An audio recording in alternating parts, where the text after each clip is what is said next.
become essential. Welcome again to our Atos podcast series, Our People Are Essential. Here we have stories from behind the scenes where you'll hear from remarkable individuals sharing how they deliver their best to make a difference for good, for our customers and for society at large. I am Debbie Meddins from Group HR and I am your podcast host for today. We will welcome Larisa Tatarcan, the Global Head of Diversity, and Emma Roberts, our Global Change Manager. Larisa and Emma both champion diversity, equity and inclusion in the workplace and drive meaningful change in their daily work, including a reverse mentoring programme. So let's learn a little bit more from them. First to you, Larisa. Hi. It's great to have you with us today. Can you share a bit about your background and how you came to be the head of diversity? Hi, Debbie, and it's really great to be here with you and Emma. I'm Larisa Tatarcan, a white woman in my 40s, wearing glasses and having light medium brown hair. I began my career in the tech industry back in 2004, fresh out of college with a degree in economics and international relationship. Over the years, I held various executive leadership roles, mainly in operations, before moving into strategic roles in 2018. While redesigning our operating model, I successfully advocated for diversity, equity, and inclusion, D&I, as a key business priority, and I was asked to lead the D&I vision for our organization. Thank you. And interestingly, what's motivated you to take on this role during a challenging period, especially when other companies are scaling back on their diversity and inclusion efforts? Very good question. And Debbie, I think at Atos we have a strong foundation when it comes to our D&I strategy, having built a culture that values inclusivity, diversity, and ethical practices. While many companies are indeed scaling back their D&I efforts during these challenging times, what motivated me to take on this challenge is that our organization is clearly understanding the importance of D&I. What is setting us apart is our commitment to drive a significant shift in our D&I approach. And we have positioned D&I as a business or in the business organization, making it a transversal function. This ensures that diversity, equity, and inclusion is embedded in our core business strategy with a commitment to future investment. Thank you. What about some personal stories or experiences that would highlight the importance of champion DE&I in the workplace? There are so many I could list, but if I must choose one, I will say that addressing systemic bias is crucial.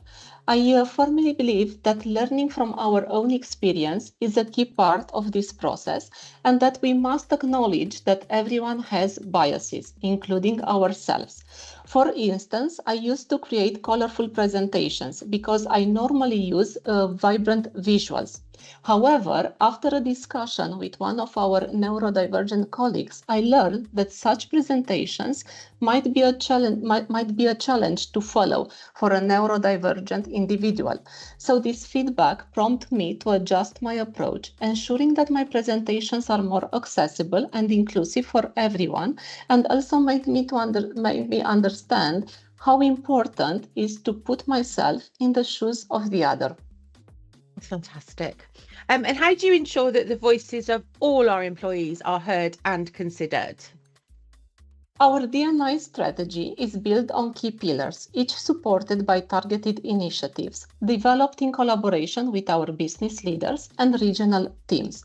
One such initiative is also our reverse mentoring program, which is designed to foster dialogue between diverse groups and leadership, to support our inclusivity goals, and to integrate diverse perspectives into the decision-making process.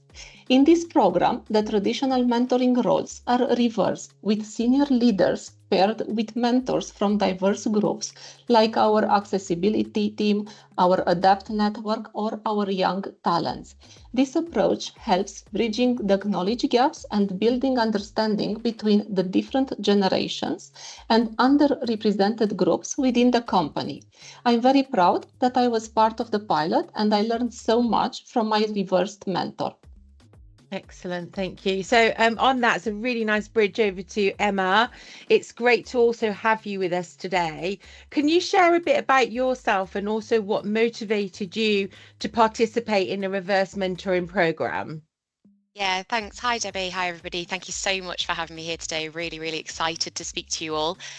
So my name's Emma Roberts. I'm the Global Change Manager for TF, which is an element within our business called Atos. And I have been in the company for 10 years. I'm a white woman. I'm wearing a lovely pink shirt today, and I have extremely blonde hair for those of you who can't see me. So the motivation that made me want to come and do the reverse mentoring program was actually I just really wanted to be able to speak to some of our senior leaders and give them an insight. And I actually came from this from the angle of being neurodiverse. So I wanted to share some experiences of how things impact me or my colleagues through learnt experiences to be able to make sure that they had that in mind when they're dealing with other people throughout the organisation. But actually it took a totally different turn. So we looked at a lot more of the different areas of protected characteristics rather than just the disability element, which I expected. So yeah, it was really, really interesting to get to pull up a chair and speak to our senior leaders. So I love that. Thank you. Can you just go into a bit of detail, Emma, on how does a reverse mentoring session work? Yeah, of course. So my colleagues and I had a little bit of different approaches across the teams who worked at this pilot. So I personally had half an hour per week with my mentee, and others had up to an hour, and it very much depending on what the availability of both the mentee and the mentor was as to how long you had with that person.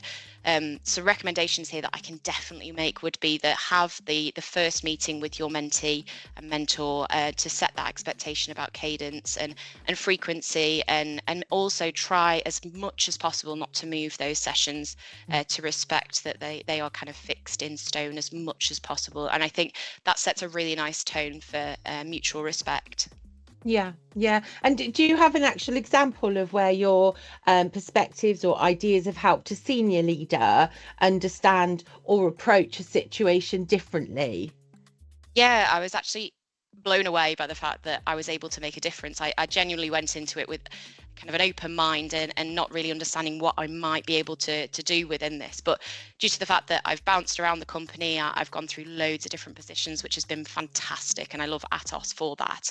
But it's meant that I've been able to make great connections throughout the organization and bridge those gaps between my mentee and potential other people he would never have come across before. And as an outcome, my mentee was struggling with an entirely male team.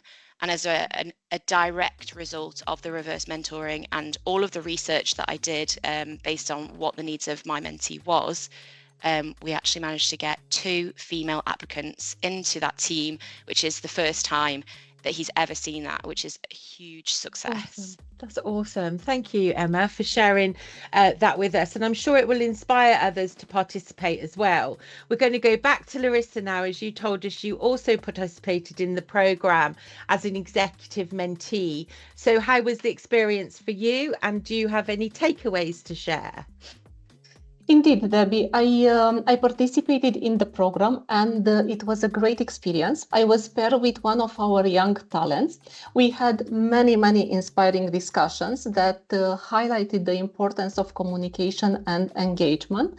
And from key takeaways perspective, what I kept in my mind and I would like to share here today is the need of our organization to address cultural and behavioral dynamics to ensure that everyone is feeling included, no matter of age, of background, and other diverse characteristics.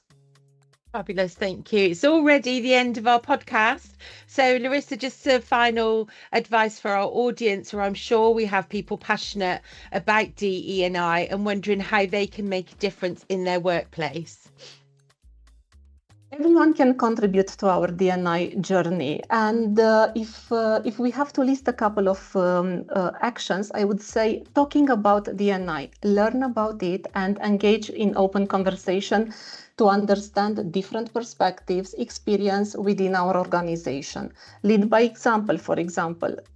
Demonstrate inclusive behavior and challenge biases whenever you encounter them. collaborate with colleagues to integrate D&I into the day-by-day activities. And remember that even small actions can drive significant change.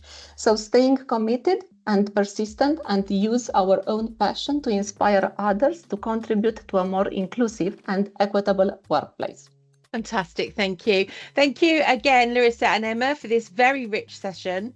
For those who are interested to learn more about Atos or explore a career with us, join us on our website, atos.net or atos.net/careers. If you enjoyed today's podcast, do not miss the next edition, where we'll meet other great individuals who are essential to advance what matters. Thank you. Become essential. Join us.